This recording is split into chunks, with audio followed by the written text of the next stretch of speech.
बुलढाणा जिल्ह्यामध्ये बोगस आणि सदोष सोयाबीन बियांमुळे शेतकऱ्यांचे मोठे नुकसान झाल्याची धक्कादायक बाब समोर आली आहे।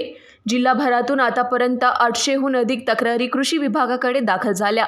या पार्श्वभूमीवर आमदार तथा कामगार मंत्री आकाश फुंडकर यांनी कृषी मंत्री दत्ता भरणे यांच्याकडे तातडीने नुकसानग्रस्त शेतकऱ्यांना भरपाई देण्याची मागणी केली। तसेच बोगस आणि निकृष्ट बियाणांचा पुरवठा करणाऱ्या कंपन्यांवर कठोर कारवाई करण्याचीही त्यांनी मागणी केली आहे।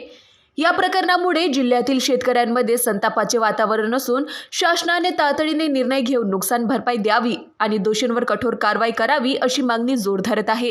एक सामान्य शेतकरी असून मी स्वतः रवी उन्नतीचे 2 बॅग सीड पेरलं होतं, पण ते उगवलंच नाही आणि असेच पारखेडमधील जवळपास 100-150 हेक्टर जमीन जे आहे ते कोणाचे 2 बॅग 4 बॅग 6 बॅग या प्रमाणात शेतकऱ्यांनी पेरलं होतं, ते कोणाचं उगवलं नाही।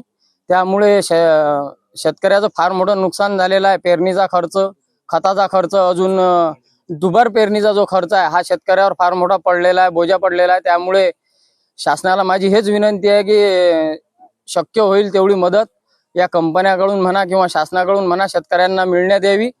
आणि जे वन्य प्राणी आहेत, रोई असतील, हरण असतील, डुकरं असतील, याचा सुद्धा खूप त्रास शेतकऱ्याला होतो। रात्रंदिवस शेतामध्ये हजर राहावं लागतं, त्याचं राखण करावं लागतं। तर याच्याबद्दल सुद्धा शासनाने थोडं संवेदनशील होऊन याचा विचार करावा, शेतकऱ्याला जे मदत होईल ती देण्याची कृपा करावी ही नम्र विनंती।